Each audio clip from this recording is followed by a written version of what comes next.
Everything about this painting and the reason it has lasted is because of how it speaks to us and our culture. This painting is about regret and honour and duty, even when you don't agree with it.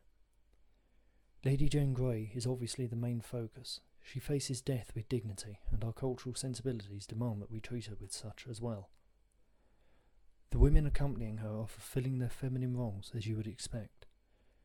I think this aspect is what really speaks to us and why this painting has lasted so long.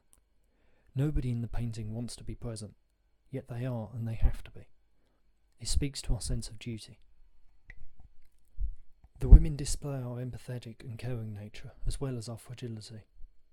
Most importantly, though, they display our ability to put our own well-being aside in order to provide safety for someone else, even though it is pointless. Lady Grey is inevitably going to die, and there's nothing her companions can do to stop that.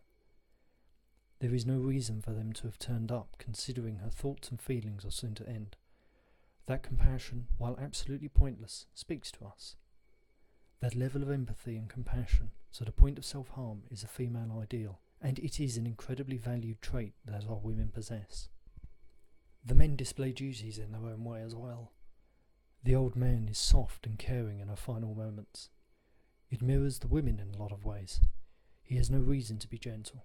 What is about to happen is not gentle in the slightest, yet he has a duty of care for her and treats her with grace, even though his efforts are ultimately wasted.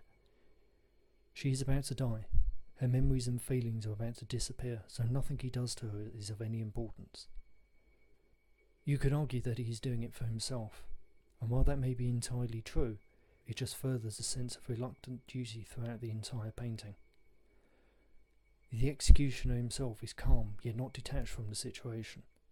He is looking directly at her and contemplating the job at hand. He isn't gripping onto the axe, but allowing it to stand balanced between his fingertips. It is the sort of casual attitude that comes with confidence at the job to be done, even though he takes no pleasure in it. He is calm in the face of a very stressful situation that is clearly disgusting to all involved. That calmness is a masculine ideal. Furthermore, if you look at the painting as a whole, she has a pillow placed under her knees, once again alluding to grace and dignity. And the background itself is subtle but ornate. It didn't take place in a prison or a courtyard. It wasn't a display execution in front of a baying crowd.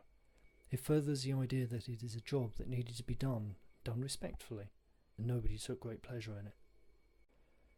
There is a balance in this painting between the masculine and feminine traits displayed by all characters. It is something our culture admires. I think this is why the painting has a lasting legacy. The question is, will it continue to speak to us as we go forward? As external cultures exude more and more influence over us, we start to lose who we are. We become a grey man, void of roots and nothing more than an economic unit. We live to work and buy cheap crap that nobody needs and that we replace every few years. Artisans are starting to make a comeback, but so many of them produce cheap crap that nobody wants either. Will works of art like this continue to speak to our descendants in 300 years' time in the way that it speaks to us today?